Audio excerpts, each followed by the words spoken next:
I spoke with Special Counsel Mueller, who interviewed me, requested an interview. I cooperated. Your colleagues on the Senate Intelligence Committee have asked for information from me and from the Central Intelligence Agency, as has the House Permanent Select Committee on Intelligence. I think the leaders of those two organizations, in a bipartisan way, that would say I've been cooperative. And in matters related... So you have spoken to Special Counsel Mueller? Yes, that's correct. And what was the subject of the conversation? Senator, I'm not going to speak to that. Did the Special Counsel tell you not to speak about these things? Senator, I have cooperated with multiple investigations. While the investigation continues, I think that's the appropriate way to approach it. And you should know, and no one here today should take away any, because of the fact that I don't want to speak out, there should be no negative inferences with respect to anything, or for that matter, positive inferences about the fact that I think it's most appropriate that while these investigations continue, I not speak to the conversations I've had with the various investigative bodies. I'm sure that if I asked Director Mueller, Special Counsel Mueller, a simple question, whether you were told you couldn't, I don't think he would say you couldn't. So it's your choice that you're not seeking to do so. And for me, these questions being answered truthfully in a forthcoming way are critically important, because it goes to the very essence of how you approach one of the most critical issues that we have. And your unwillingness to speak to it is troubling to me. Let me ask you this. President Trump has repeatedly said that, quote, getting along with Russia is a good thing, unquote. Yesterday, he tweeted a quote, our relationship with Russia is worse now than it's ever been. There's no reason for this. And he indicated he would like to help Russia with its economy. What behavior, if any, has the Kremlin shown that indicates it wants to get along with the United States or our allies? So this administration has taken a series of actions to push back That's against not my Vladimir question. Putin. Let's start with my question. But Senator, my question is what behavior has the Kremlin shown that it indicates it wants to get along with the United States? Is there any? If so, please share it with me. Senator, I take a backseat to no one with my views of the threat that is presented to America from Russia. And if I am confirmed as the Secretary of State, I can assure you this administration will continue, as it has for the past 15 months, to take real actions to push back, to reset the deterrence relationship with respect to Russia. Well, let's talk about that, because I see that's in your written statement, and you suggest that there's a robust response to Russia. On February 27th, Admiral Mike Rogers, the head of the National Security Administration and U.S. Cyber Command, warned the Senate Armed Services Committee that the Trump administration has not done enough to stop the Russians. Quote, I believe that President Putin has clearly come to the conclusion that there's little price to pay here, and that therefore he can continue his activity. On April 3rd, the outgoing National Security Advisor, General H.R. McMaster, said, and I quote, we have failed to impose sufficient costs on Russia, and that the Kremlin's confidence is growing. And then, for your reference, here are a series of mandatory provisions under the Countering America's Adversaries Through Sanctions Act, part of which I helped write, which have not been implemented by the administration. Section 225, mandatory sanctions related to special Russian crude oil products. Section 226, mandatory sanctions with respect to Russia and other foreign financial institutions. Section 228, mandatory sanctions with respect to certain transactions with foreign sanctions evaders and serious human rights abuses in the Russian Federation. Section 231, mandatory sanctions with respect to persons engaging in transactions with the intelligence and defense sectors of the government of the Russian Federation. So there are more. That's not a robust response to Russia.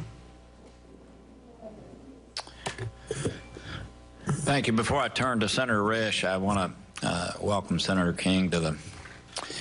I would like for the people of Maine to know he does this often. When things are serious, he comes and actually listens to the testimony. We thank you for doing so, Senator Risch. Thank you very much, Mike. Thank you for your service at Intel, at the CIA. That's been great. For those of you on the committee, Senator Rubio and I are the only two that have the cross-pollination, I guess. We have the great privilege of serving on the Intel committee, and we hear from the heads of all of the 17 agencies that we have that engage in intelligence matters. And over the years, over the 10 years I've been on it, we've had numerous heads of agencies come in, and sometimes, frankly, we feel we're getting stiff-armed. I can tell all of you on this committee that Mike Pompeo has been candid when he came in before the Intel Committee. He has been helpful, and he has always been straightforward with us. So thank you for your service there. You've earned my respect in that regard, and you'll certainly get my vote for confirmation on this job. I think that that service as head of the CIA is going to serve you very well, as you know. It served me very well on this committee, having some of that in-depth knowledge that you don't necessarily get in the public media. Head of the being Secretary of State is unique, I think, as far as the agency heads are concerned. You first of all have the public duties, and has been referenced here. It's a very high-profile job in that you go around the world being the face of America and doing the kinds of things that you do. And your predecessor was very good at that. I thought he carried the flag as well as anyone could carry it. This job, however, as Secretary of State, has a couple other facets to it that you have to do at the same time, and it's hard to keep all the balls in the air.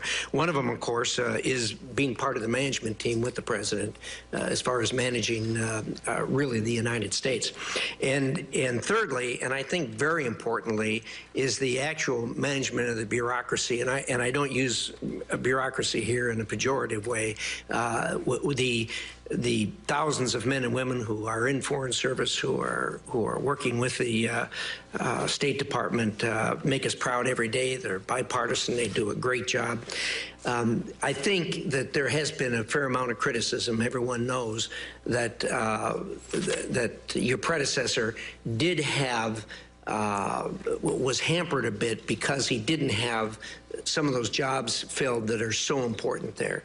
And we all know that in order to manage an agency like that, you have got to have really good, solid people around you to be able to make the bureaucracy work in the things that aren't the high-profile meetings and what have you around the world.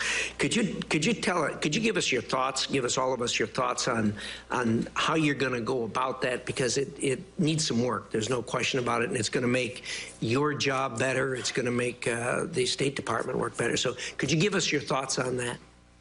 Senator, first, thank you for your kind words. I did, as the CIA director, I have consistently tried to work closely with you and provide you everything that you've asked for in a timely fashion. I think we've succeeded often, if not always, and we've worked diligently at it. I promise to do that with this committee as well. With respect to building a team out of the State Department, this is something I've done multiple times in my life. I did it as a tank platoon leader. I did it as a cavalry troop. Did it for 2 small businesses in Kansas, and then I worked hard at it at CIA. I'll leave to others to judge the success.